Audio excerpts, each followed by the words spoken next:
Howdy, this is Jim Rutt, and this is The Jim Rutt Show.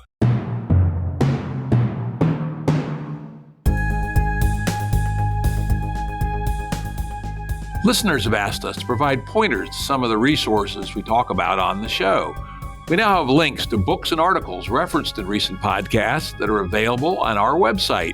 We also offer full transcripts. Go to jimruttshow.com. That's jimruttshow.com. Today's guest is Carolyn Dicey Jennings. She is a professor of philosophy at the University of California, Merced, and her work is based in philosophy, psychology, and neuroscience and aims at understanding the nature of attention and its impact on the mind, such as perception, consciousness, and action. Welcome, Carolyn. Thanks so much, Jim. I'm looking forward to this conversation. Yeah, me too. I really enjoyed the book that kind of caught my attention. I reached out to you. I saw a review of it someplace. I don't remember where. And I said, Dave, that's the kind of stuff I usually do. So I downloaded the book, took a look, said, yeah, that looks good. And the book's called Attention and Mental Control, and it's from Cambridge University Press, and it's part of their Elements and Philosophy of Mind series. And I'll make a note for people sometimes these days, kids today don't read books. This is a nice short book. The actual core text is about 55 pages, plus, as you would expect, a voluminous collection of references and notes. I also read 4 of her papers in preparation for this podcast, and also a popular essay she wrote, which I would recommend, on Aeon, titled, I Attend, Therefore I Am. And as always, links to the book, the papers, and the Aeon article will be on the episode page at jimruttshow.com. Awesome. Yeah, it's interesting. When I saw the title, I Attend, Therefore I Am, I really resonated with this because in my own work on consciousness and attention, as we'll talk about, you have a somewhat different perspective with some similarities. As I often say that attention is the cursor of consciousness. You are what you attend to. And so when I saw that title, I said, yeah, I agree with that. And then as I read it, it was, some things I agreed with, some things not quite. But sorry, we'll dig into that as we go along. So feel free to, ask me my thoughts, and I'll ask, I'll jump in occasionally, probably more in this topic than in most, because this happens to be pretty close to my center of interests. So let's start with what is mental control? And let's just start with what is mental control? Yeah, good. So that phrase is mostly associated with a specific person, Dan Wegner, and he introduced the term or phrase in order to criticize it. So that's a good starting point, is to realize that most of the time when academics talk about mental control, that phrase, they're thinking of it as something that doesn't exist. They're talking about it to dismiss it.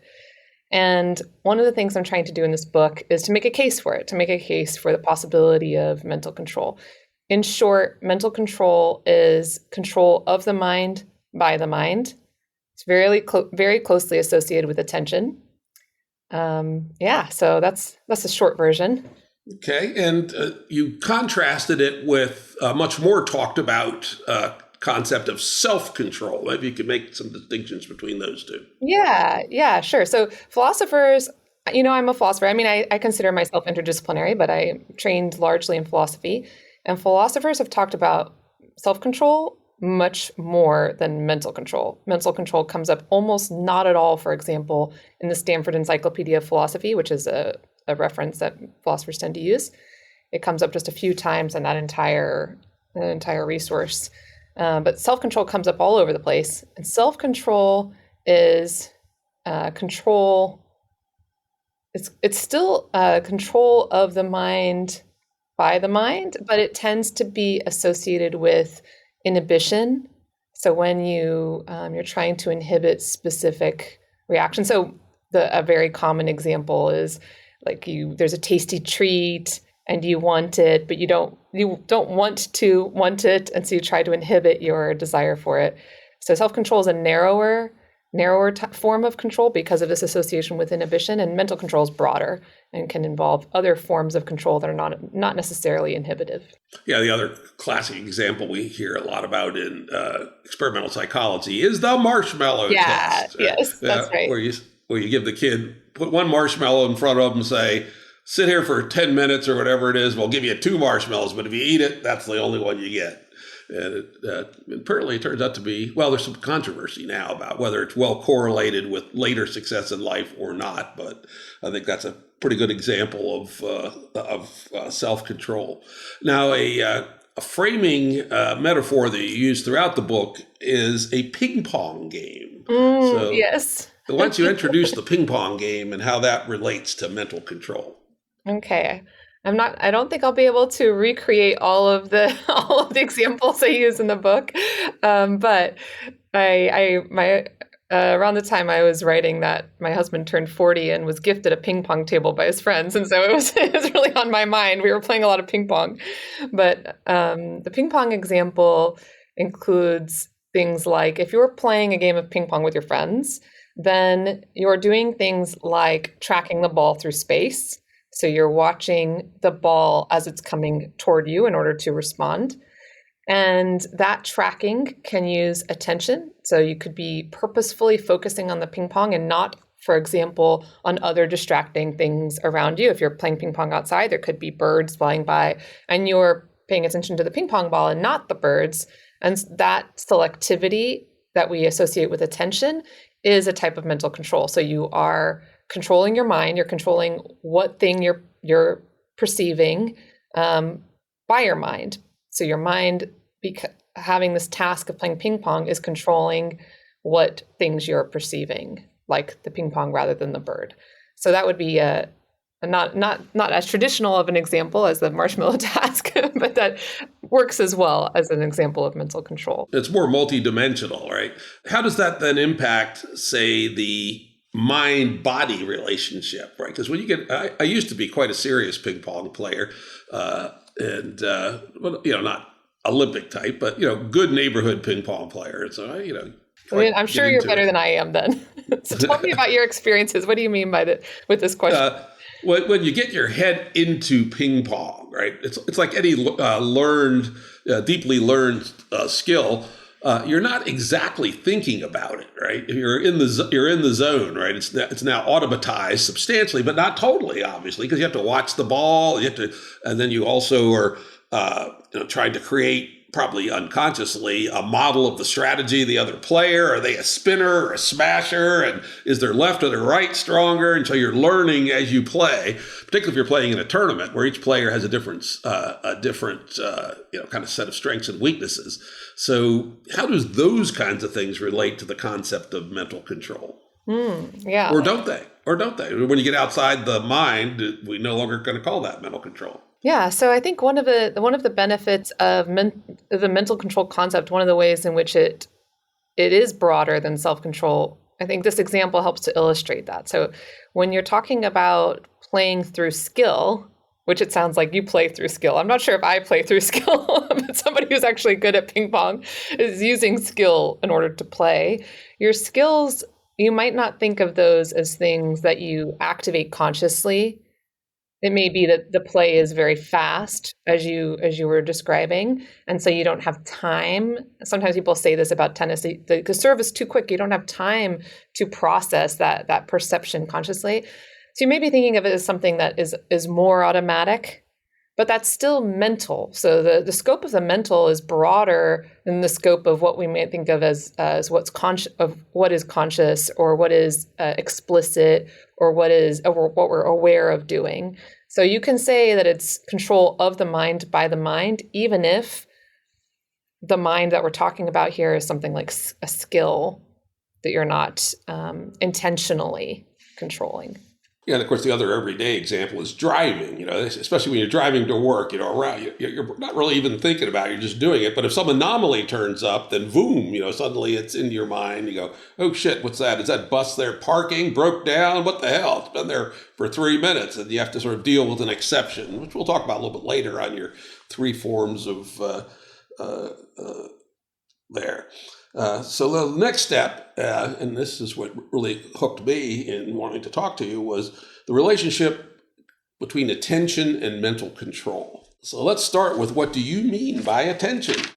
Okay. Yeah, that's a tricky one. So it has to do with selection. So attention is polysemous. It refers to a lot of different especially if we're thinking operationally, if we're thinking like scientists, there are many different types of experiments that are associated with the word attention, that target different types of mental functions. So sometimes people will say selective attention in order to talk about the form that I'm referring to. So it's the ability of attention to select one thing over another. And I usually use the term prioritization instead of selection because I want to focus on the activity of selecting. And I think the word selection sometimes sounds like the result. So when we talk about attention, I don't think we're talking about just the result of the activity. We're talking about the activity of prioritizing one thing over another thing. And in my own work, I define it as prioritization by the subject.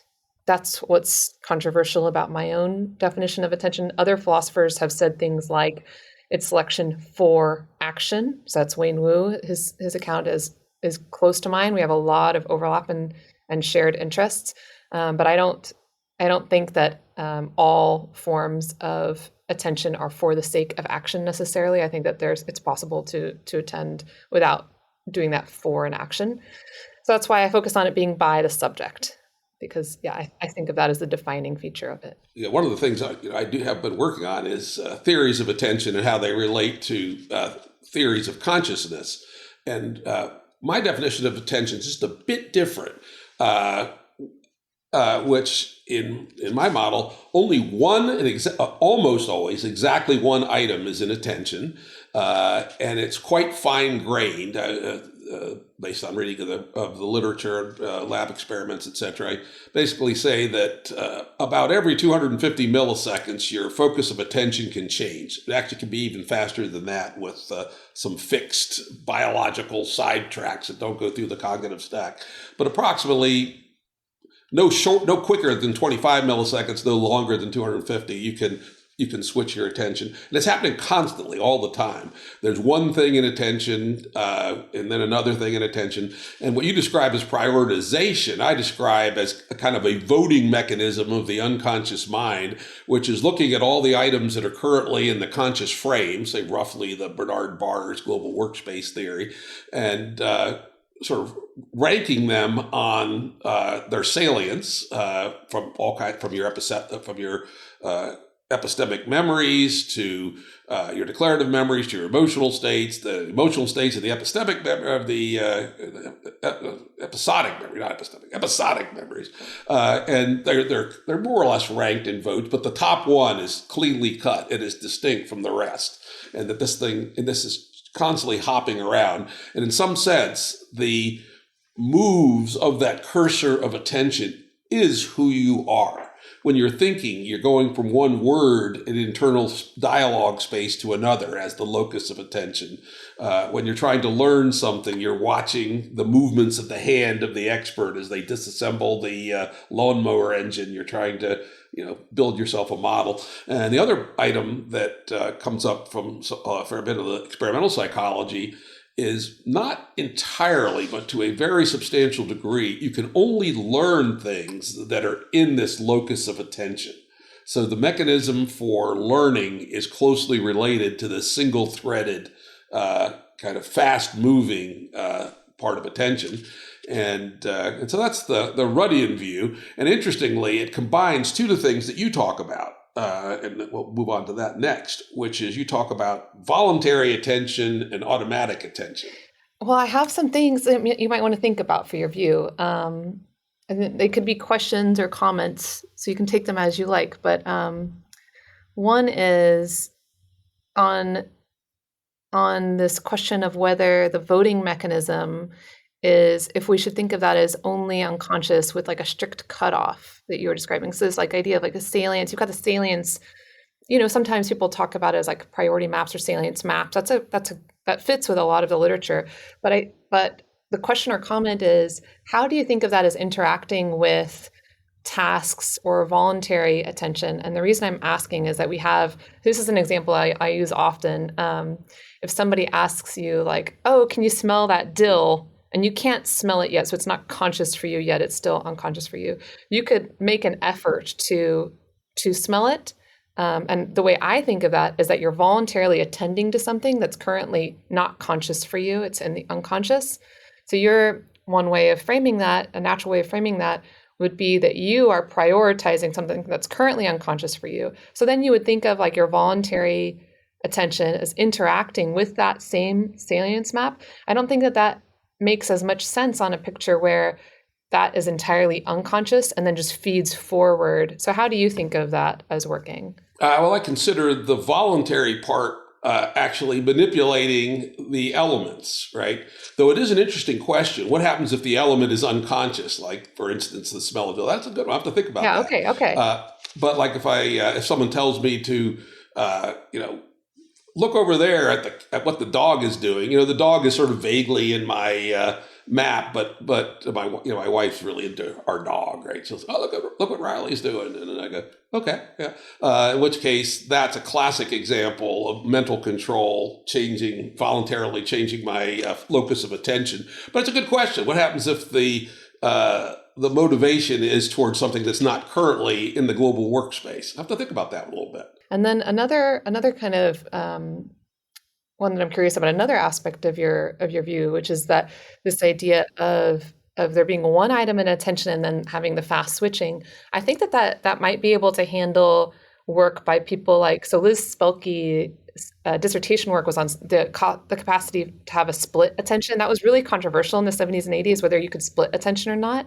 And I think you could use the fast moving attention to argue it's not truly split across two things. It's moving quickly from one to another. And she addresses that actually in her dissertation work. But there's this more recent work by George Alvarez at Harvard, for example, on tracking, your ability to track a number of items at once. And so 4 seems like it consistently in his work. It's like you're able to track 4 items using your attention. How do you deal with stuff like that? Do you try to treat those 4 items as one item, or what do you like to do with that kind of work? Yeah, let me talk about the first one first, which I did do a fair bit of reading. I will say that most of my reading was a few years ago, so I'm not up on the most recent research. But there was, as you pointed out, lots of laboratory research that confirmed that in general, like, looking at 4 lights and then pressing the button when one turns green, that you're actually time sharing. When you add a 4th button, the speed goes down by 1/3 approximately. So you're kind of hopping back and forth at a relatively rapid rate to see if one of them's turned red. And so it does support the model of a single nexus of attention that is moving rapidly. And there's quite a lot of laboratory research for that, demonstrating that it is a time sharing, essentially, and degrades exactly as you would think it would if it was indeed a time sharing system. Now, in terms of tracking motion, I would suggest that is probably not actually in the conscious frame, but it's in the perceptual stack. Because we're doing a lot of processing in the perceptual stack. The famous example is a Major League Baseball player confronting a fastball pitcher cannot consciously process the pitch and swing the bat.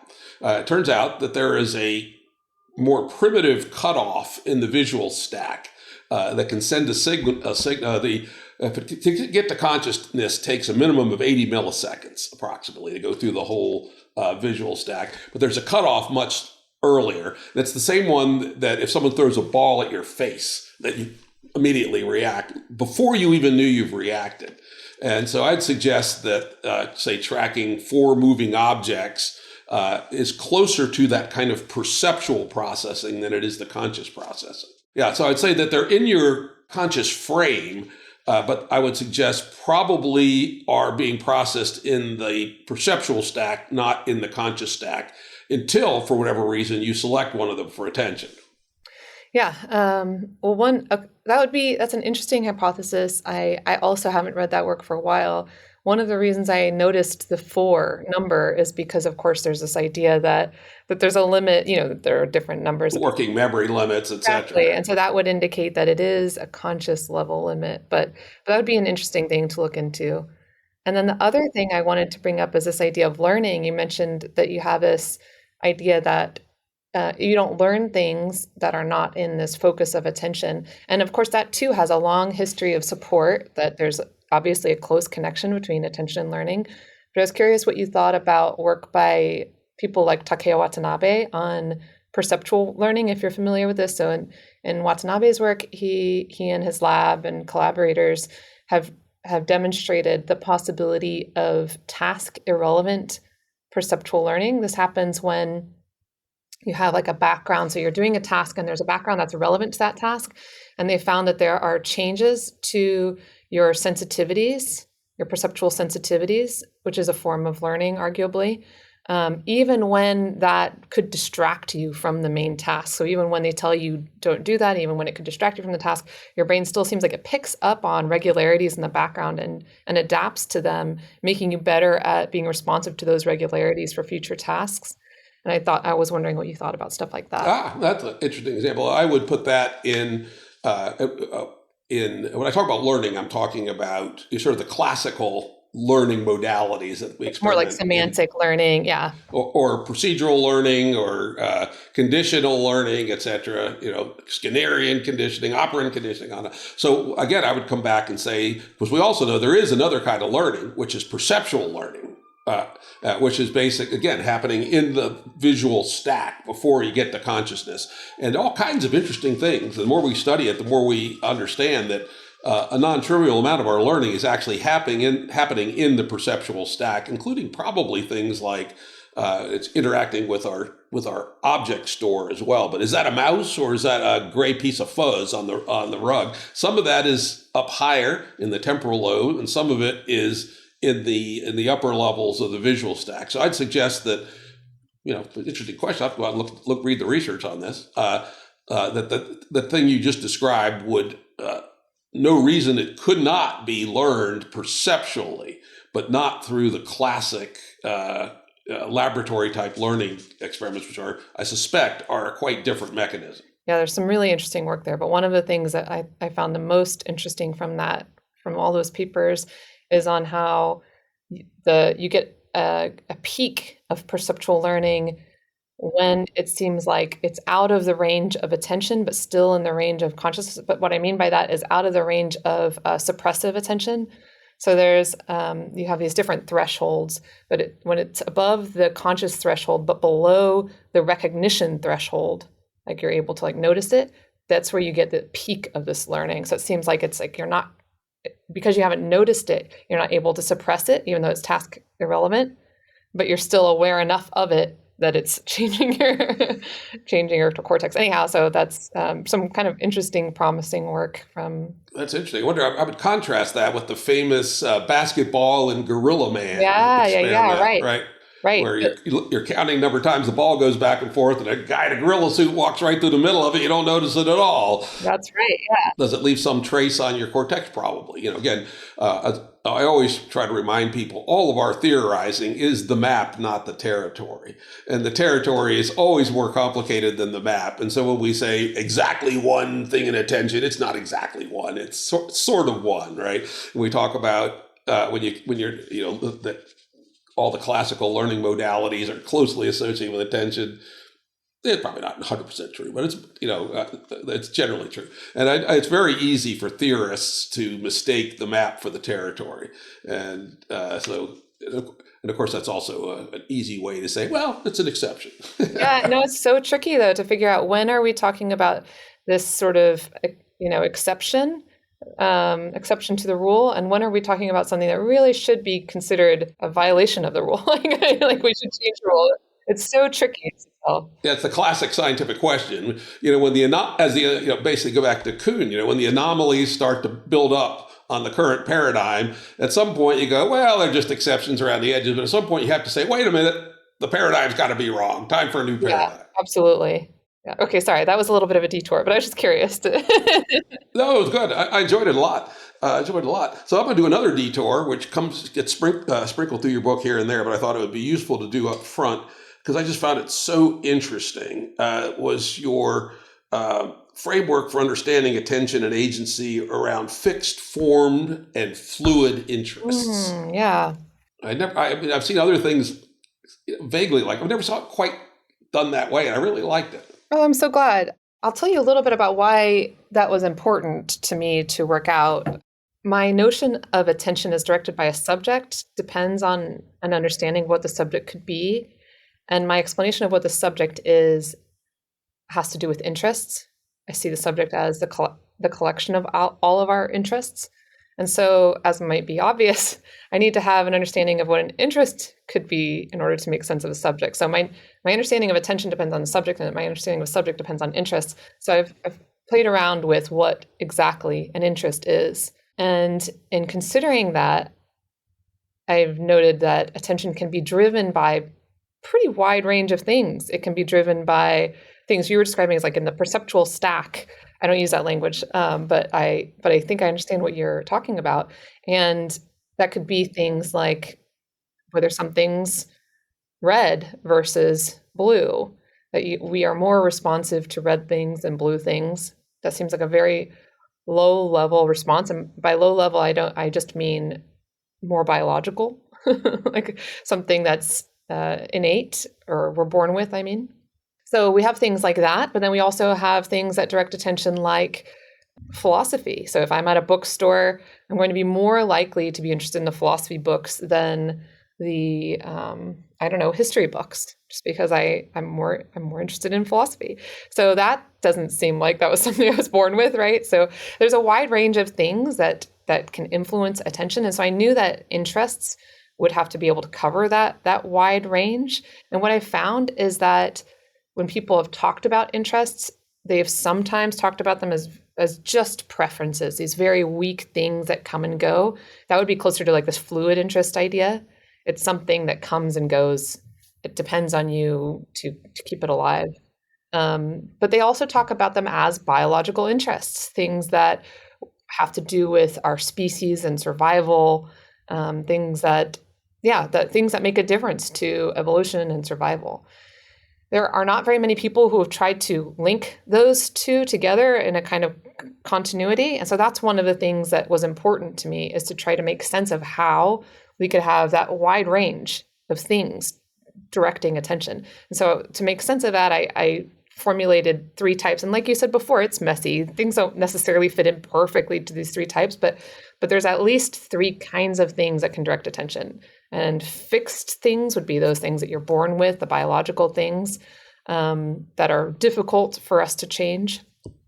Yeah, I use an example fairly regularly that would fall into your fixed class perfectly. You could be paying as much attention to you want as to whatever you're doing, playing ping pong, thinking through a logical proof, writing a computer program. But if somebody sets off a firecracker 5 feet behind your head, your attention is immediately, your high vigilance immediately grabbed by that. And no doubt that is you can't condition yourself away from. I suppose maybe you could if you have 1,000 firecrackers set off, but extremely difficult to condition yourself not to immediately react to a loud noise nearby. Yeah, nice. So yeah, when they've done work to try to figure out whether attention is ever automatic, like whether it can be really grabbed in a way that you can't control at all, the one type of stimulus that they have not been able to rule out as automatic are sudden onset stimuli.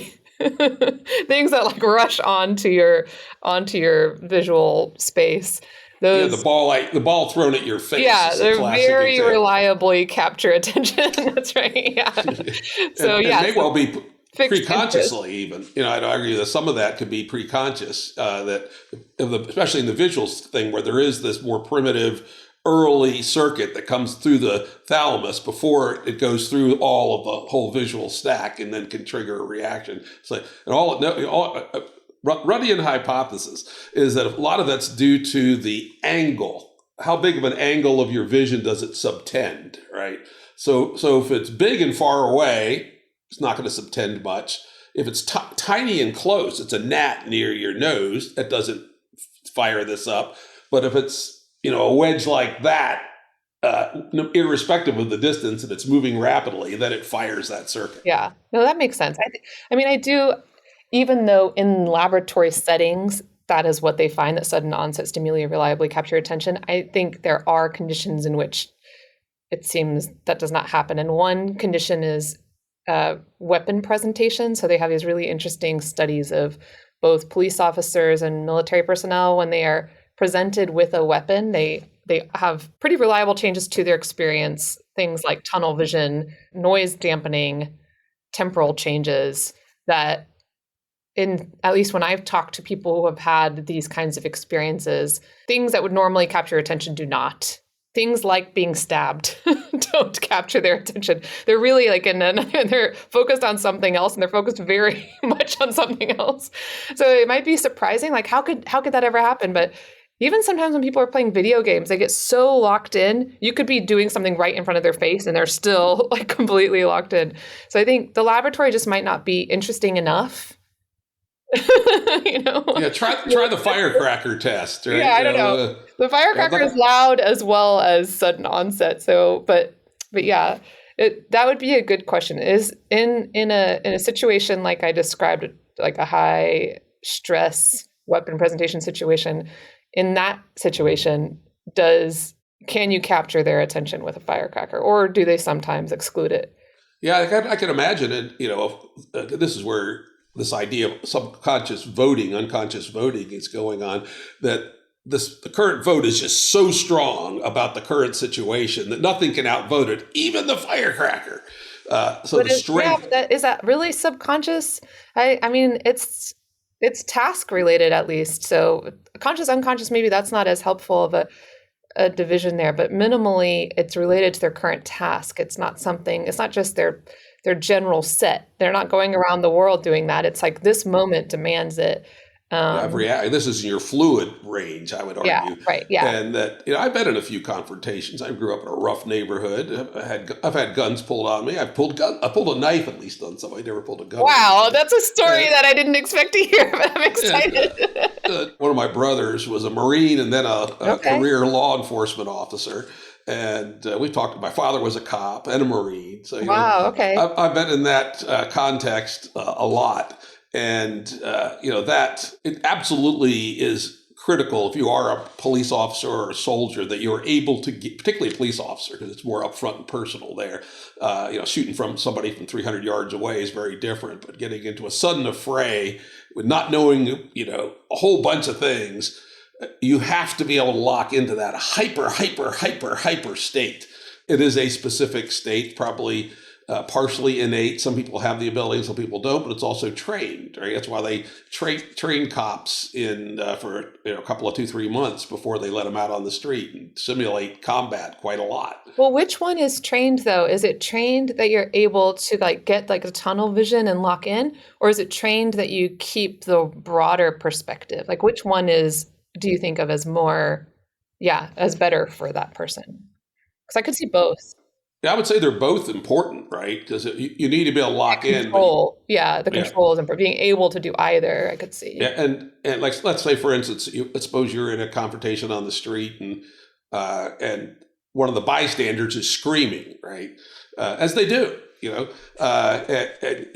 tunnel vision, if it's going to be effective for dealing with the tactical situation, needs to normally somebody screaming 10 feet from you is going to be a high salience, grab your attention. But you need to have somehow trained up, or some combination of innate and trained up ability to stay in that very high vigilant state, irrespective of what's going on around you. Now, whether that would survive the firecracker 3 feet behind your head, I don't know. But it reminds me of, there's this really great paper on how it works to land aircraft onto aircraft carriers. That's a very high focus thing, right? Extremely high focus, right?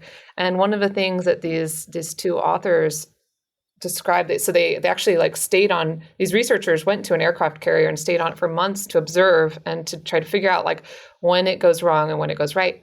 And one of the things that they said is that when it goes right, each individual both has this very high focus state and is able to keep in mind all of the other people that they depend on. And when they lose track of those contingencies, like the fact that all of these other people are important, that's when they make mistakes. And I thought that was really interesting, an interesting account of what they think how they think it works, because those two things are hard to do together. To both stay really focused and stay, yeah. So maybe in shorthand, you could say that one of the failure modes is over focusing on the task. Yeah, right. Exactly. Yeah. And forgetting that you have to pay attention to the tower, or you have to pay attention. Yeah, exactly. Right. It's like when you're driving, you could be very focused on driving, but if you're not also bringing in the peripheral, oh, there's somebody running a red light. Oh shit! Right. Exactly. Yeah. Yeah. Your use of your example of a screaming person made me think of it, because even if in normal situations there's not a person who you might need to change your setup basically because there's this unusual situation on the side now, and if you're not aware of that, if you're not paying attention to that, that could be, everything could fall apart. Yeah, so very interesting. Yeah, I like that. John Vervaeke's been on our show a few times, who's a philosopher and a cognitive scientist.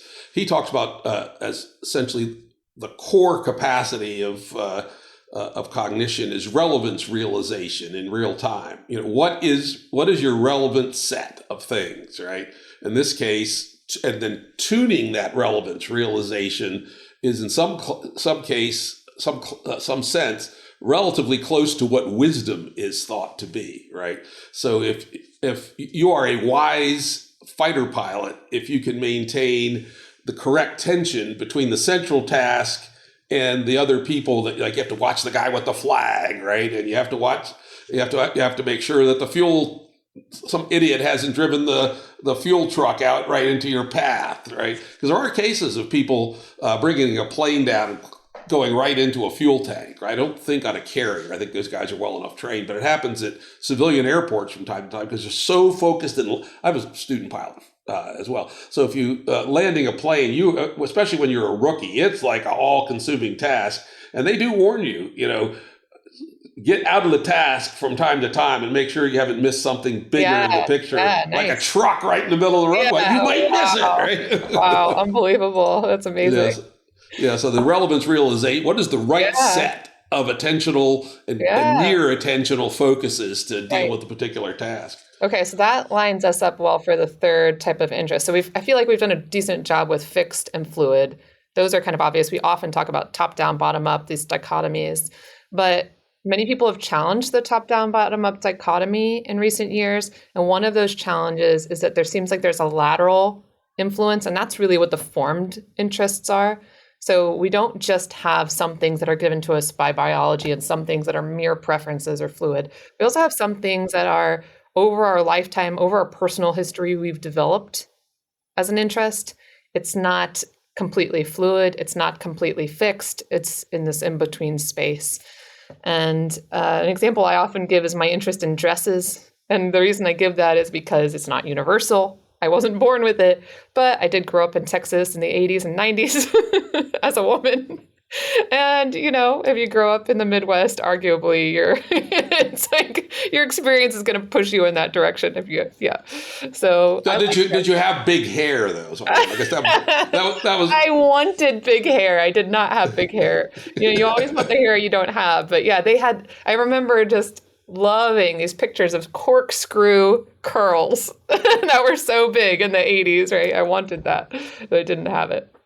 Interesting. Now, another something I use to talk about what you call formed attention is how we relate to music, right? There's a fair bit of when you're listening to music, you are paying attention at some level to the rhythm, and you're making predictions about what's going to come next, and you want to be surprised some, but not surprised totally. And it turns out that the music that you listened to previously strongly conditions what your attention will be doing. And if you hear a completely alien, using a 12 or even better, one of these completely variable tonal music systems, your brain is going, what the fuck is this, right? You've been formed to listen to Western music, right? And if you're a classical pianist, even more so than if you're a random person listening to rock and roll on the radio. And so that your brain for tracking music is highly conditioned, and there seems to be some vague amount of biological scaffolding, but the number of things that have been called music by different people around the world at different times is so incredibly variable that it's now believed that a very large amount of that is cultural conditioning. Yeah, that makes sense. I like that example a lot. It also makes me think of taste and like comfort foods. I recently introduced some friends of mine to persimmons. They hadn't had persimmons before. I have a persimmon tree, so I'm introducing everyone to this taste. And I love that one of them said, "Well, I don't know if I like it or not. It's the first time I've had it. I'm still sort of processing it." And I loved that reaction because it feels like a very healthy reaction to a completely new flavor, but it also sort of points in the direction you were describing, that you can't yet like lock on to anything. It just feels so new that you don't know what to lock on to. Whereas if it's a familiar taste, you are like, yes, I know this. I like this or I don't like this. Right. Yeah. Yeah. I bet there's something similar you could do with taste, although of course that's a more difficult sense to describe. And also more primitive, right? It goes back to the olfactory reptilian brain as opposed to audio, visual, and touch, which seem to be higher in the stack, more cortical. Well, I don't have a reptilian brain, but yes, you do. We all do. We try to suppress it, but on certain occasions, it'll come out. Oh my. Yeah, so that's good. Yeah, so I found that, and as far as I know, this is your creation, this fixed, formed, and fluid. Right, I couldn't find it anywhere else. Yeah, and it's my attempt to make sense of like how we could, I guess maybe an additional thing that could be helpful here is, the reason I'm talking about all three is not just to categorize them, but also to introduce the idea of how we could get from one to the other. So how can we get from these fluid interests to fixed interests? One of the things that I'm trying to do is explain the continuity in the account by explaining how one becomes the other. So the idea is that like over evolutionary history, we get the fixed ones, but formed ones come from the fluid ones. And the things you have learned, essentially. Right, exactly, yeah. Yeah, so the fluid is stuff that's, are just happening and maybe a little bit learned, but not heavily learned or not learned at all, if it's totally a unique experience. And then the formed stuff are the long-term learning, LTL, has been laid down enough recognitions to produce some patterns in your brain when you see this, so that there's a partially conditioned response, and the fixed is hardwired, right? Yeah, exactly. Over generations, you're getting the fixed ones. That's right. Maybe an experiment one could do is in advance categorize a number of stimuli as fixed, formed, or fluid, and then test how strong a distraction it takes to pull somebody off of one. And I'm going to put out as the hypothesis that it would be in the order fixed, formed, fluid. That if someone's in a fluid state, it's easier to distract them than it is in a formed state, which is easier to distract than a fixed state. Hey, graduate student out there, you got yourself a paper. Done.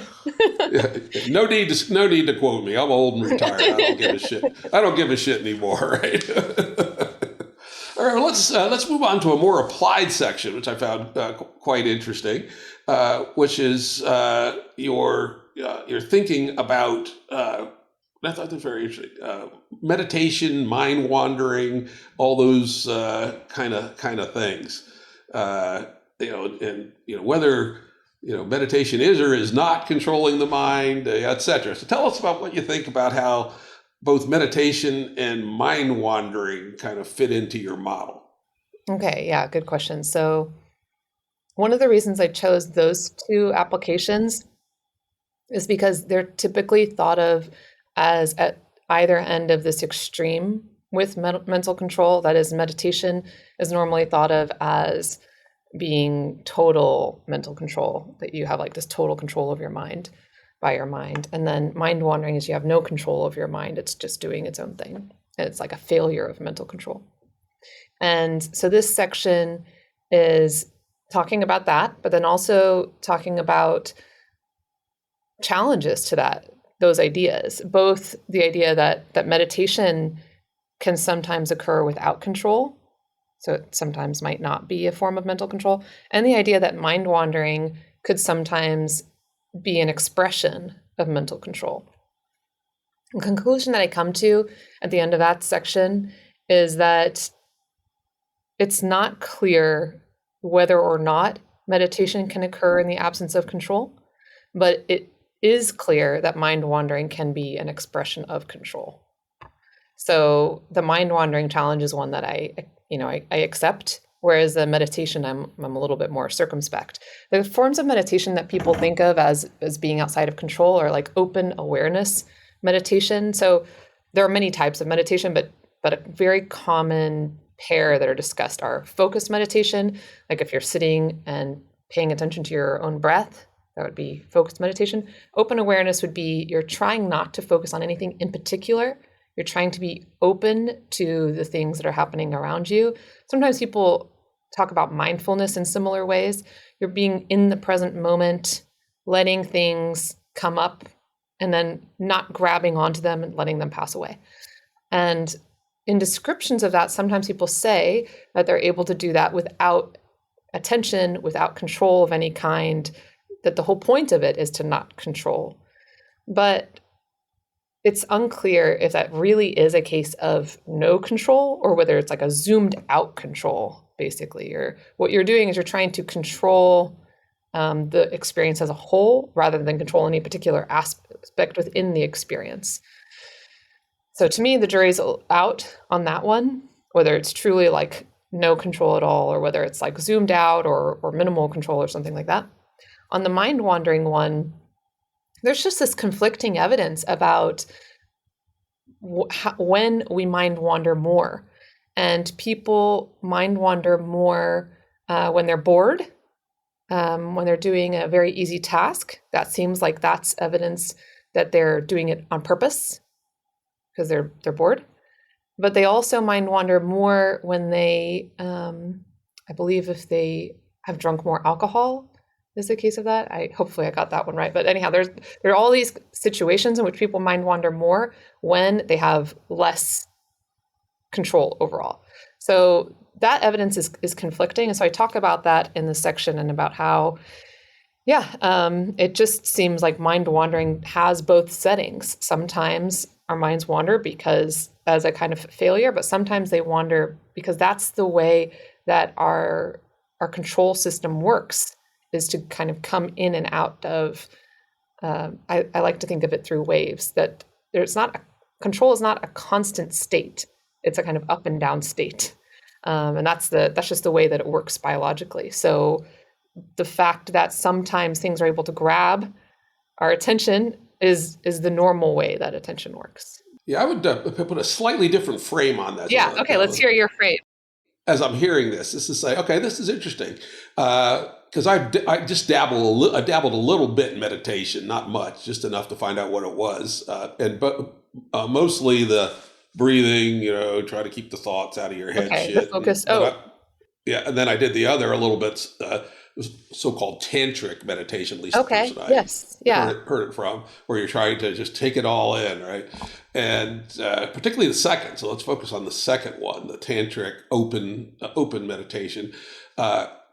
And mind wandering. I'm going to suggest that perhaps both are manifestations of downregulated prefrontal executive function control.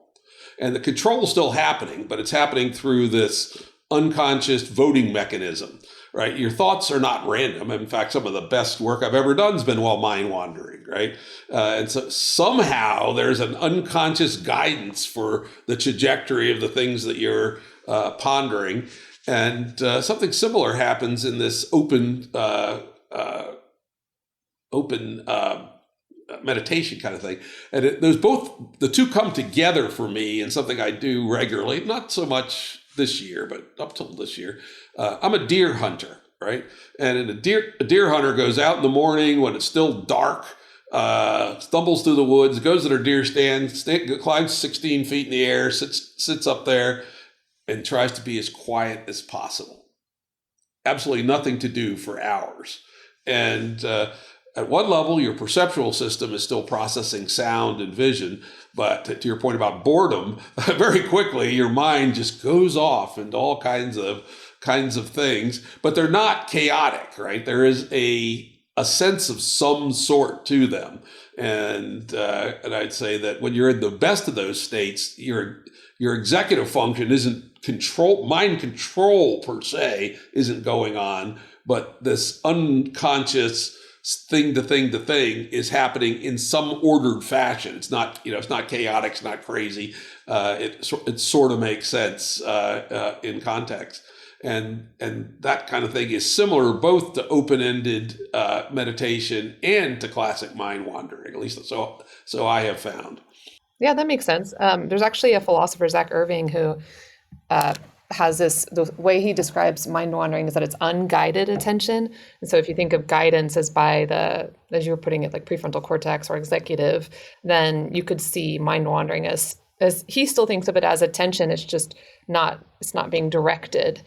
But yeah, I think another thing the listeners might be familiar with is in dreaming. In dreaming, typically prefrontal cortex is less active. We don't have the dopaminergic chemicals. Those are being suppressed. So prefrontal cortex relies on those, so it's less active. And in dreaming too, it's not fully logical, but there can be sequences that follow, that make sense, associations that make sense in the dream. So there's a kind of, even our unconscious mind is not completely chaotic, completely unordered. It is more chaotic than our conscious mind, but there are connections and associations and some sort of thing like logic. But yeah, I think that it is conducive for many people to creativity if you later are able to make use of the things that come out of that state. I don't think of that state on its own as a creative state. But it can be a helpful state to reach a creative solution.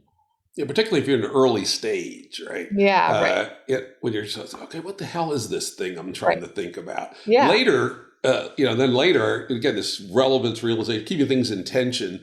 Then when you start to think about, okay, now what do I do, right? Then I like a combination, if I can achieve it, of mind wandering-ish, but some steering from executive function. Wait a minute, Rut, you're getting off the track here. Back thinking about the problem, right? So it's both open-ended and free, but with an executive function monitor to keep it from, going off into a not particularly productive space. And then of course the opposite is when the executive function is really, really strong, and that's where you're trying to actually create a technique, or you're writing software, you're trying to solve a math problem, then the executive function is turned all the way up, and basically every step is, executive function is putting a pretty strong vote on. Not overwhelming, right? The firecracker goes off. I'm still going to stop thinking about the theorem, but executive function is driving that pretty intensely, and so sort of think of a rheostat of executive function from the low end being, real mind wandering or real open meditation, and then all the way up being, solving, working through developing a proof of a math theorem or writing code that actually works. Right? But do you think, so based on your own experiences, so you mentioned like a downregulated prefrontal cortex or downregulated executive, but do you think that in your experiences of meditation that what we're talking about is sometimes the absence? Because downregulated, I'm assuming you just mean like a little bit, like it could be less, but there could be a lot less. It could be a lot less. But is there still, probably. Again, I don't know. I'm just curious. Interesting to look at. I'll bet the answer is executive function is always functioning at some level. It would be pretty unsafe for an animal to turn off its executive function entirely. But we do lots of unsafe things. That is true. That is true. But in the Rut model, I would just say that the vote of the executive function is reduced very substantially. The neurons, we look at the fMRI studies, and see if how the activity of the executive function changes. I'll expect it's downregulated some, but probably less than we think. Again, hypothesis could easily be wrong. Because there's some change in the voting mechanism as well that says, ignore that man up there, that homunculus up there in the executive function control room, and don't pay too much attention to him right now. We don't want to hear his shit, right? But he may still be chattering, but just not quite as loud as normal, and he's been his volume knob has been turned down by the whatever it is that's controlling the actual attention mechanism. I think so. Here's a division that I've used in another paper. I don't think one of the ones that you looked at, and I think this might help to think about, to kind of interrogate this a little further. So one of the ways of thinking about the prefrontal cortex is that there is a difference between medial and lateral activity in prefrontal, and don't worry if the story is actually true, because it's really, the question doesn't depend on that being true. But you could also think of the executive as having two roles with tasks. One is to maintain the task, and one is to switch tasks, to kind of determine which is the better task and to switch to whichever is the best. And in my story of things, the lateral prefrontal has more of a switching activity, and the medial is more about the maintaining the task activity. So vigilance, for example, would depend on medial. And one of the things that I've talked about in work with Alex Dyer is this phenomenon of strategic automaticity. And sometimes, especially when we're doing a very skilled task, we were talking about ping pong earlier, you might intentionally enter a state where you're not open to switching. You might even be suppressing like the lateral prefrontal, the switching part of your mind, but you may nonetheless have like hyperactive, the kind of medial prefrontal, this kind of maintaining the task. In fact, you might be using the medial prefrontal or the maintaining part of your mind in order to suppress the switching part. So that might be the part that's like way turned up, is like we're really maintaining this at the expense of any other task that might come along, in order so that we can be whatever it is, either like totally in this skilled environment, this automatic skilled environment, or maybe in a completely, we want to stay attuned to this creative state or this meditative state. So I'm just curious if, when you're in your experience with these like kind of open forms of meditation, do you think that this other type of executive activity could be turned up, like I really want to stay in this state? Or do you think that both of them are getting turned down? That's a good question. And certainly at sort of the micro level, it appears that the longer you're paying attention to one thing, the less your brain wants to continue to pay attention to. They're kind of opponent processes. It gives you attention, but the longer that you dwell on one thing, the harder it is to stay on it. The attention switching vote changes to be biased towards change after 2 or 3 seconds at the longest. So I think that's one thing to consider, that the mechanism itself is doing some of that, which makes it hard to stay focused for very long. And it also provides the granularity for our ongoing consciousness, that things are changing at a relatively rapid rate. And so I would think about the open-ended meditation, maybe not, but I would say what certainly is when you're doing the, focus on your breathing. At least for me, I'm not, I don't have enough experience. They tell me the great meditators, it just happens. Yes, I've heard that. But for baby me, who has maybe 40 days worth of meditation experience, there's a lot of suppressing going on to keep me from not thinking about what I'm going to have for lunch, or when does my car need an oil change next, or whatever, and sort of somehow keeping yourself in that clean blank slate room that you can get yourself into. And I could do it for 10 or 20 minutes. That's about my limit. But supposedly the great meditators can do it for hours. I go, okay, good for them. They got their asses probably get pretty sore too from just sitting there. But well, hopefully it doesn't distract them. yeah. If they're good enough, probably doesn't. So we can combine all these things and say perhaps there's some total speculation. People, do not take this one to the bank.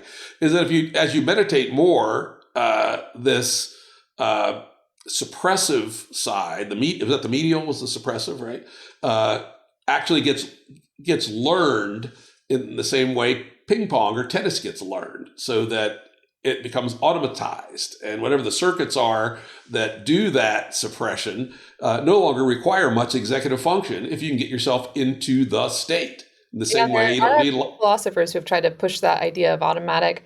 We call it automatic attention. Wayne Wu, Ellen Fridlin, Barbara Montero, they've argued that sometimes attention can be automatized in that way. Actually, I'm just going to say Ellen Fridlin and Wayne Wu. I'm not sure if Barbara Montero made that point now that I'm thinking about it. I'm going to have to track those down. That's very, very interesting to me. And think about in terms of improving or at least changing who you are as a person. Automatizing attentional algorithms could be hugely powerful. It does seem like it would be powerful, and it does make sense that attention could be a skill like anything else.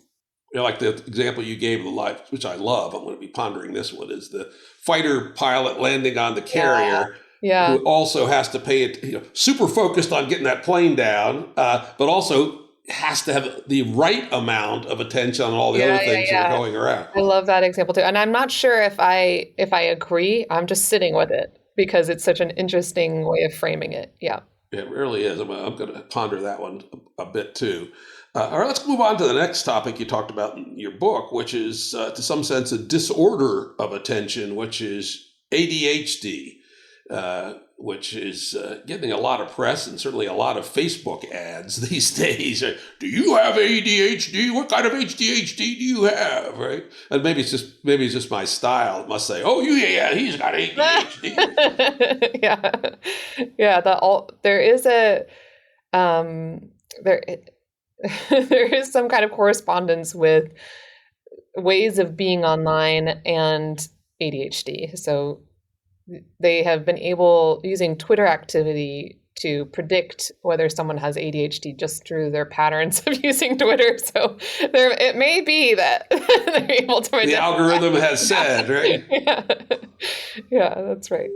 Although when I read the DSM and such about ADHD, it doesn't sound like me much at all, but maybe a little bit. I could go chase rabbit hole-y things and what have you. But anyway, continue your story about how ADHD is a lens into this phenomena of attention and mental control. Yeah, well, one of the things that I talk about in that book is something that I have found so fascinating about ADHD, which is this phenomenon of hyperfocus. As a kind of just background step here, there has been an effort to reframe disability and mental disorder in terms of not only what is lost. We often like to think of what is normal, and then pose anything that's not normal as a loss. But of course, you don't have to think that way. You could think of it in terms of it being just divergent, just different. The neurodiversity. Yeah, exactly. Yeah. So you're totally familiar with that. I think that's an important kind of background point here. And the reason that I'm bringing that up is that in ADHD, it's literally called a disorder. And you can see it that way. There are things that feel disordered about it, like that in a school setting, that it might be more difficult for somebody with ADHD to focus on what the teacher wants them to focus on, because they find it difficult to control the focus of attention when it's not something that's intrinsically motivating to them. When it is motivating to them, then motivation intersects with the disorder. So if it's something that's interesting to them, then they don't struggle in the same way. But if it's not interesting to them, then they struggle more than normal children with directing their attention, especially when we're talking about the inattention subtype of ADHD. There are different subtypes. So the hyperactive subtype may not have these problems of focusing attention, but I'm assuming we're talking about the inattentive one. And you really see this with hyperfocus, because people with ADHD have a greater capacity for hyperfocus, this ability to stay focused on something that is interesting to them for very long periods. And you could see that as you could see that as a disorder, but you could also see that as a gift that they have. Yeah, it's a superpower. Right? It seems like a kind of superpower. So this inability to move attention easily onto what other people want comes along with this ability to keep attention on the things that they do want. And I think that helps to see why there is this discussion or debate about how to think about these diagnoses, because they have multiple sides to them. But in any case, like it's in like kind of our normal social world, those with ADHD do struggle with the standard environments, especially the educational environments, even if we think of them as having these other gifts like the hyperfocus gift. And you can see hyperfocus as having its own downsides. And I think I mentioned this in the book. You might fail to drink water for 12 hours because you're coding. I've done that. Yep. That's not good for you to not drink water for 12 hours. So yeah, there's downsides to hyperfocus, but. Yeah, indeed. And I suspect, and again, we'll just think about this a little bit out loud, it may have something to do with the efficacy and of the interaction between the attentional mechanism and executive function, right? When I read somebody said, you might have ADHD. And I said, it wasn't just Facebook. Right? I went and read up on it. Wait a minute. I was always a very good student and I could learn even the most boring shit. And I thought about it for a little bit. And I said, I just made myself do it, right? I much more preferred when I was 11 years old to go play one of my Avalon Hill war games with my best friend. But hey, I'm in math class. I got to listen to the stupid shit the teacher says, and I will pay enough attention to get an A on the test. All right, I know how to do that.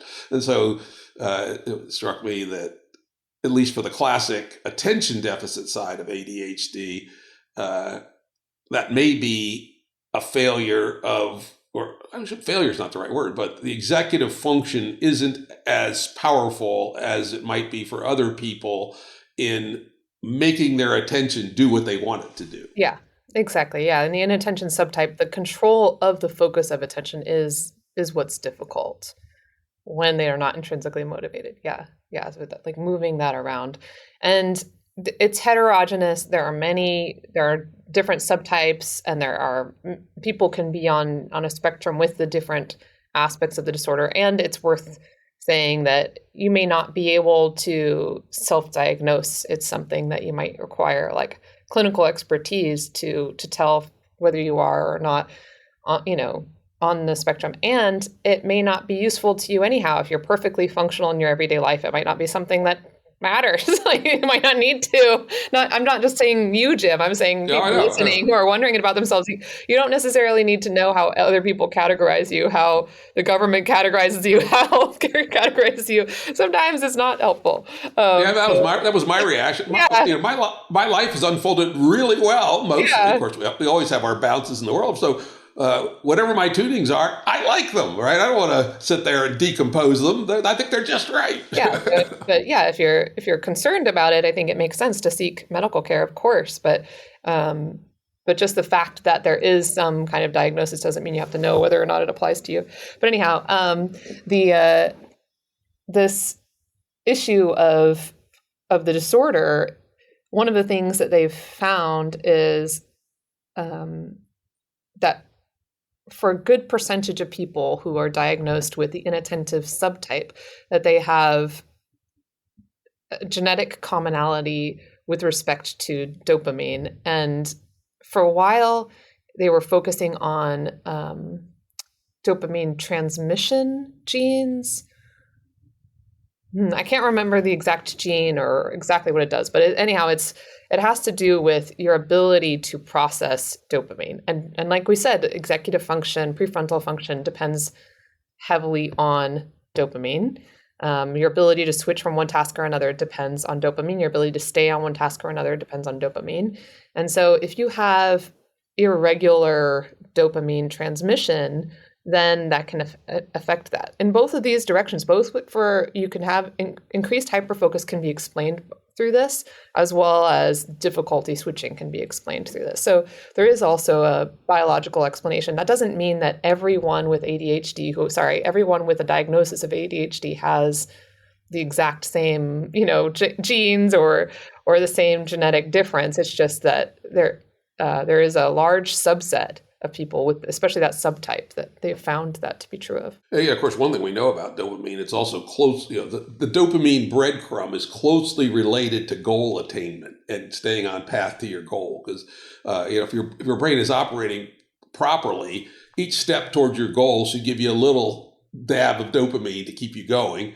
But then when you get to your goal, then you get the big one, and that kind of then wraps the whole thing. And in fact, another part of my theory of consciousness is that our episodic memories are actually built of subparts linked by dopamine and also perceptual discontinuities. Like when you walk from one room to another, that perceptual discontinuity actually segments a subpart of your episodic memory. Don't say episodic memory. And there's and the little teeny bits of dopamine come along. I made it from one room to another. You're probably not even conscious of it. But then they get to my car, I get a bigger payoff, and it wraps the whole thing into a full episode and stores it. I don't know about episodic memory and dopamine. I'm actually not. I should look that up and see. Do you know anything about the hippocampus and dopamine? Does hippocampus rely on dopamine as well? I do not know. I don't either. Yeah, that would be interesting. It'd be interesting to know because certainly the first stages of the consolidation of episodic memories do appear to happen in the hippocampus, and then they're consolidated. Either they're forgotten, which a lot of them are, or they're consolidated to cortex over a couple of. Yeah, totally. But I could see the early stages depending on frontal activity and so on dopamine indirectly. But I wouldn't be surprised if there's a more direct. Well, I'm going to look that one up. That's actually a very interesting question. All right, well, let's get on to our probably last topic, which as a complexitarian obviously appealed to me, which is when you're trying to make sense of all this, you come up with a theory of the emergence of control. Tell us what you think about that. Yeah. Well, I was hoping we would talk about this because I figure you would have a lot to say, and I'm really curious about your take on it. So one of the things that I do that's pretty controversial is argue for the existence of a subject or self. And my argument for the subject is that it's emergent, but it's also natural. So it's based in the natural world. The term emergence, people usually associate with like non-scientific approaches or unscientific approaches. So the term emergence was really popular over 100 years ago to talk in terms of something that was, this is the way philosophers talk about it. I don't know if your audience is going to like this, but we use this language of like necessity and sufficiency. So like when some things are necessary for other things and some things are sufficient for other things. We love these terms in philosophy. So basically the original term emergence had to do with things that were, that did not have relationships of necessity or sufficiency with their parts. So the parts of this emergent phenomenon were neither necessary nor sufficient for it. And the problem with that is that then it's a puzzle to explain how they're connected at all. So that fell out of fashion. That was seen as unscientific. It had some of the same problems that like Cartesian dualism had, the interaction problems. Well, how, if there's no connection between the parts and the whole, no kind of like logical connection then how do they interact? Just like, how do you explain the interaction between the mind and body in Cartesian dualism? So that fell out of fashion, but contextual emergence, which I rely on, is a very different kind of beast. So in between that old version of emergence and this newer versions of emergence, people have been thinking about other ways of explaining the connection between these parts and the emergent wholes. And one that's very popular at places like the Santa Fe Institute is called by some philosophers weak emergence, and that's where you have local interactions doing something we call like self-organization. You get patterns that build up based on certain types of local interactions, but those patterns are merely descriptive. They are things that they're like mathematical constants. We we might not be able to predict them exactly from what we know about the local activity, but nonetheless, they just come down to just local activity. So they're completely reductive metaphysically. That's another term philosophers like within what exists, the things that exist are the little things in our local interactions. And then we just describe them at this global level. We call that weak emergence because it doesn't give you very much metaphysically. It's weak in terms of the metaphysics. And then strong emergence, as I described before, is like you have this totally new thing in the metaphysics. It has like this, it doesn't have very much connection to the parts. It has its own status, totally apart from the parts. In between are a couple of forms, including the kind that I'm interested in. Philosophers have been for decades interested in something called supervenience, where the parts are sufficient but not necessary for the emergence. Philosophers have put a lot of work into understanding that. I am not saying that I accept that as a form of emergence, but I'm interested in this other form called contextual emergence, where the parts are necessary but not sufficient. And they're not sufficient because there's a context that's also required to bring about the emergent phenomenon. And what I argue in my work is that that's a way of understanding the emergence of the subject. So the subject is emergent from brain activity. You get basically the whole collection of your interests, those fixed, formed, and fluid interests, and that whole collection comes together in a specific context. Then that collection is able to constrain individual interests to exert control over the collection. That would be a circular causation, which many philosophers object to, a downward or circular causation, if it weren't for the context playing a role. But because the context is part of the equation, then it's not a fully circular causation. So it's the parts of the whole, the interests, plus this context that make it possible for the whole to control which of its interests is dominant. And that's what I think is happening in attention. You're prioritizing which interest gets to win out when there's a fight between two interests. It's not just the strength of those individual interests that determine which one wins in my account. It's also the entire collection of all of those interests that determines which one wins. And so in that sense, mine is an emergence-based account. The subject is the full collection of interests with this power over its own interests. That was a long-winded answer. That was good, though. This is a very important topic. And of course, it's very close to the core of the work we do at the Santa Fe Institute. Yeah, I know, yeah. And I won't speak for the other people at Santa Fe Institute. There's people there who would agree with me, there's people who disagree with me, and people in the complexity space that agree and disagree. But my position is that emergence is absolutely real and natural. No magic involved, right? And it will never violate physical law, right? And so, wait a minute here. So is everything deterministic? And I go, no, because the level of emergence is real. And then people say that there is no downward causation. I go, I can refute that in a second. If you took me and put me in a blender and poured all the ingredients into a 55-gallon drum, the probability that it goes down to the local liquor store, those pile of chemicals go down to the liquor store and buy a 6-pack of beer is exactly zero. On the other hand, if at the level of mind is real. So in the level of mind, I say, I want a 6-pack of beer. Though that thought is real. It's part of what you describe as this dance, or I call it the dance. And I make the distinction that complexity is about understanding that the dance is at least as important as the dancers, right? And so this dance in my mind produces the thought, the idea, the concept. Jim, go down to the store and buy a 6-pack of beer. So all these atoms that normally would have no reason to go down to the liquor store, let alone move the mouth and pull the money out of the wallet, do so. So that is absolutely clearly downward causation. And I don't know how anybody could deny that that is not downward causation. Here's one thing that people who are more interested, it's really tricky in this space not to get caught up in straw men because there are not very many people who take the really extreme positions, I guess that's good that there's lots of people who are sophisticated and complex thinkers out there. But on this point I don't think that there are very many people who would accept that if you blended up Jim Rutt, that you've preserved all of the local interactions. I think what they would want to say is that to have to have the microphysical reproduced, you have to have not just the microphysical elements, like the microphysical parts, but also the local interactions between those, like the relations. You want to have, like, is this part next to this part? So you'd want to have, I think, to have a real test of their view, you'd want to preserve those better. And I think that makes it more challenging to respond, actually.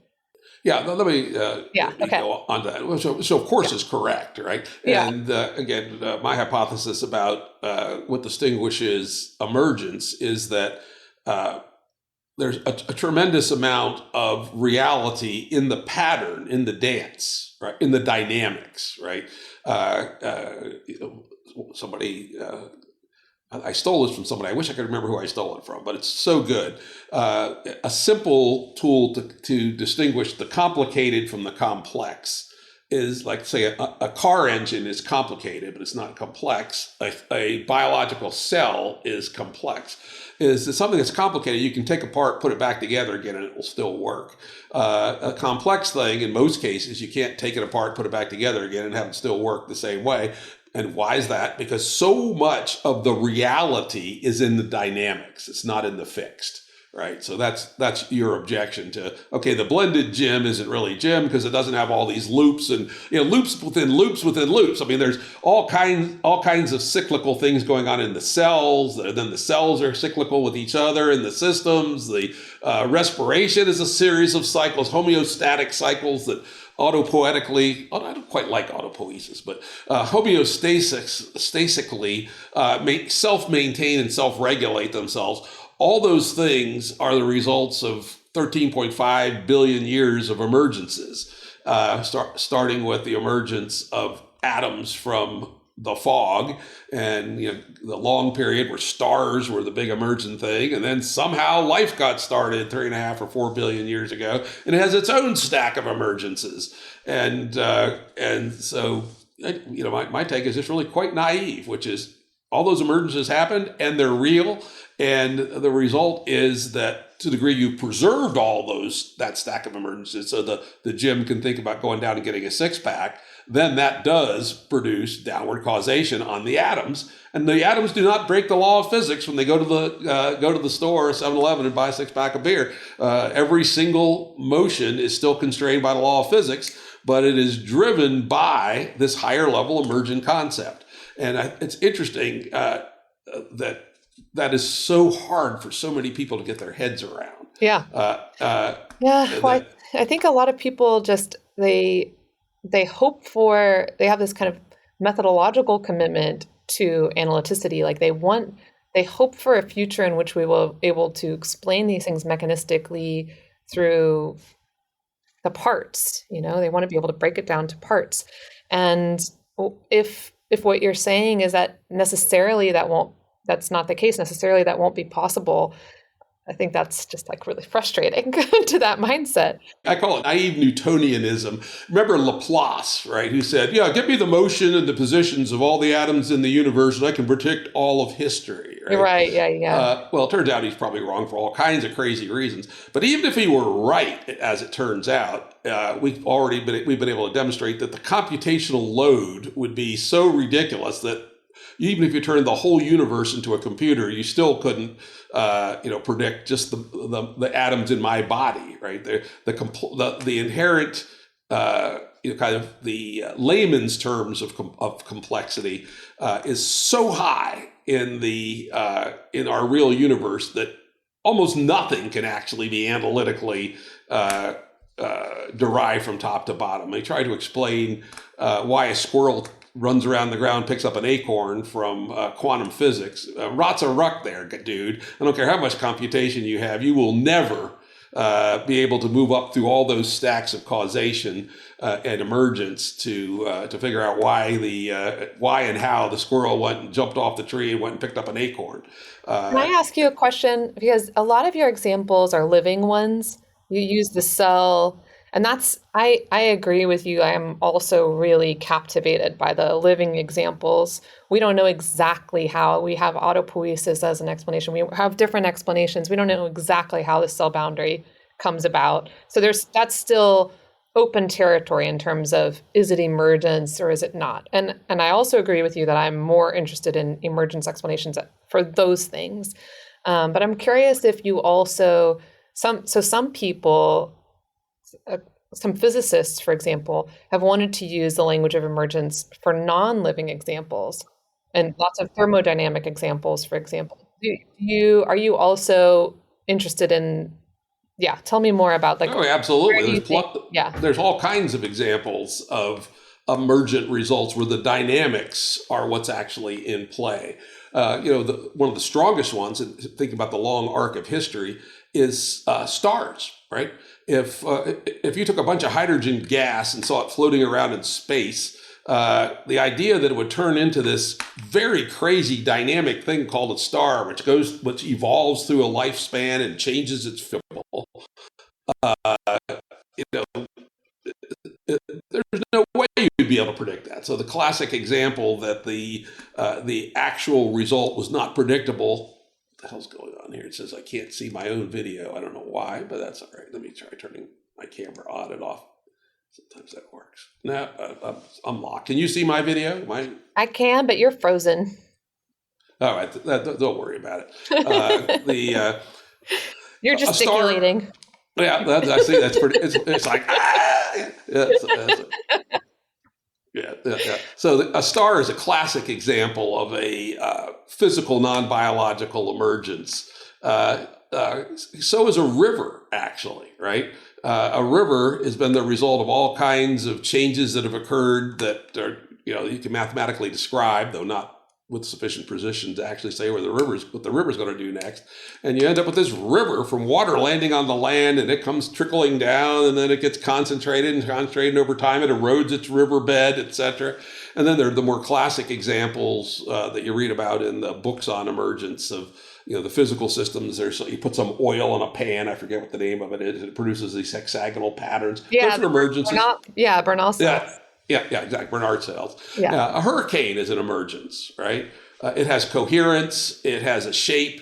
And then it comes into being and it goes out of being. And guess what? That's just like us. We have our homeostasis, and then one day our homeostasis stops, and then we're just a pile of atoms again.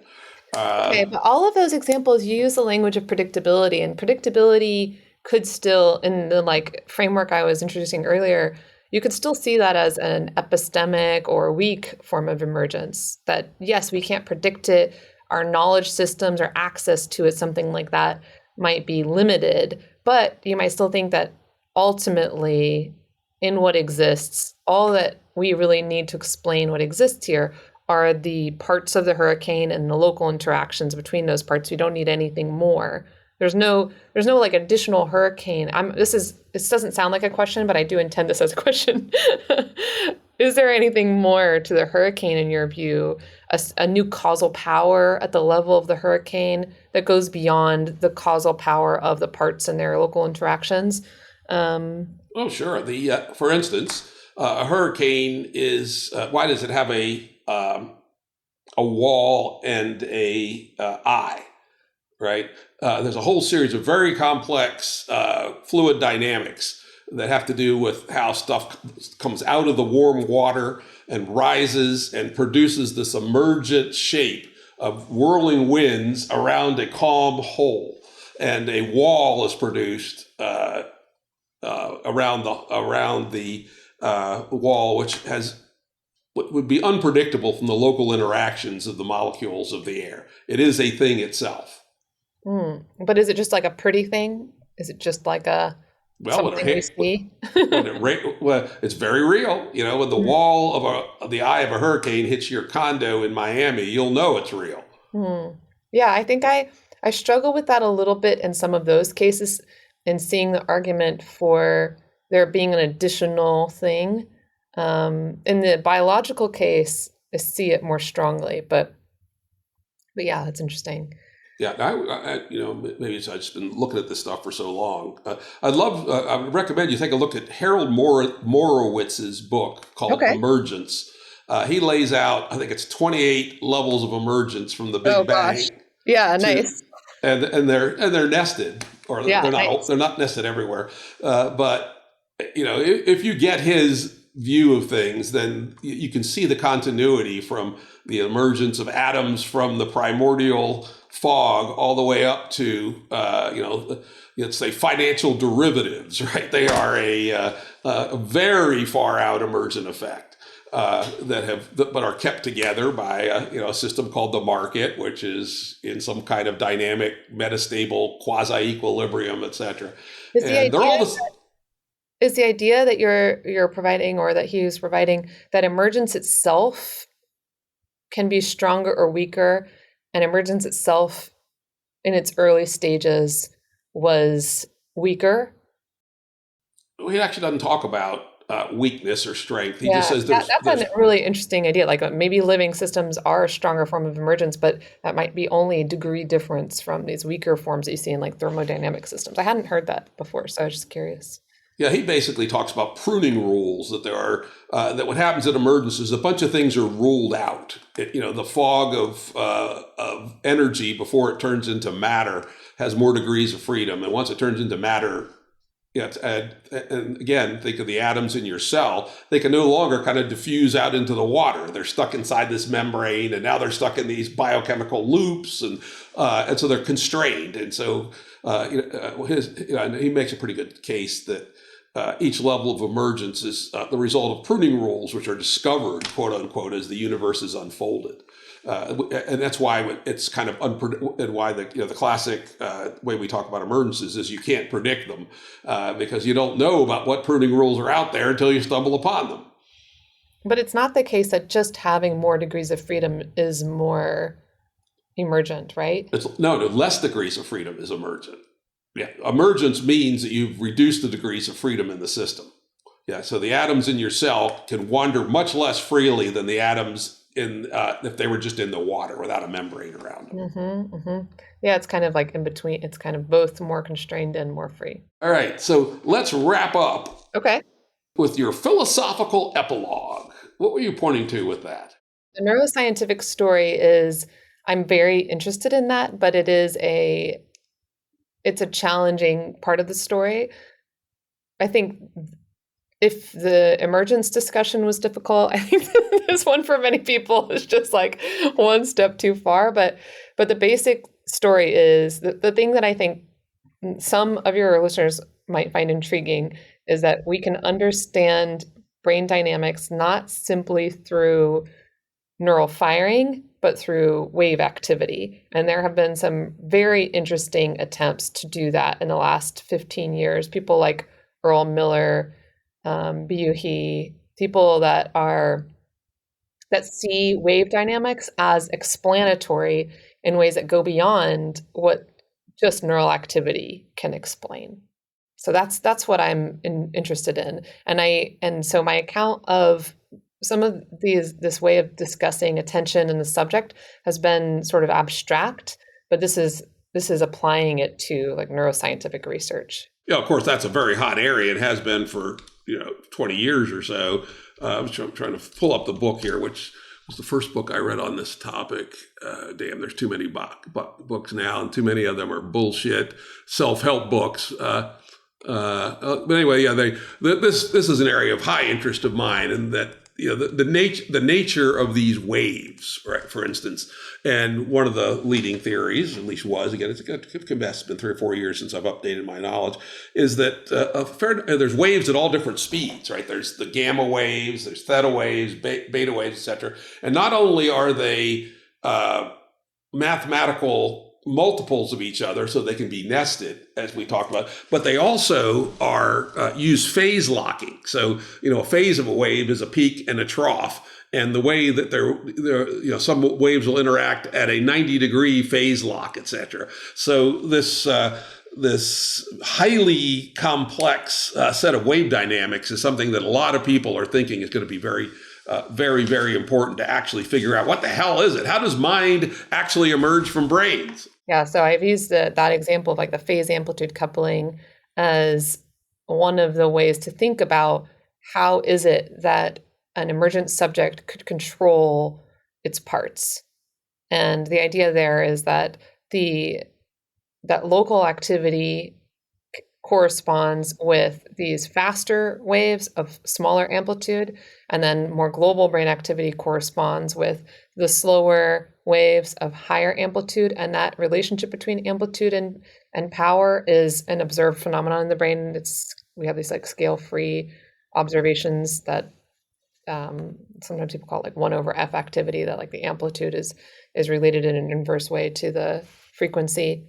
So you do tend to see like slower waves have larger amplitudes, and that means that they have this capacity to nest the more frequent waves that correspond with local activity within them. It may also explain why long-range control is slower, right? Yes, right. If you're talking about a wave at 4 hertz, it basically means it can't send meaningful information more than 4 times a second. Right. So it's spread out over space and time. That's a kind of like Dennett idea, but it has this new ability to control because of that, and because our bodies are because of the scale of our bodies in both space and time, they are slow. And so you're not going to be those like really fast waves aren't going to be able to make an impact on the body anyhow. And so the scale of our bodies is part of the contextual story for me, part of the reason why those slower waves are able to constrain the faster ones. But I do find that neuroscience, I'm so pleased to see people exploring these new spaces in neuroscience. You know, it's a very innovative time. Yeah, really a hot area, what I call systems neuroscience, right? What's happening at the higher levels, and rhythms and waves seem to be a big part of it. This has been a wonderful conversation. It's been a lot of fun, a lot of back and forth. I think we both maybe learned something. Yeah, for sure. We did. All righty. Audio production and editing by Andrew Blevins Productions. Music by Tom Muller at modernspacemusic.com.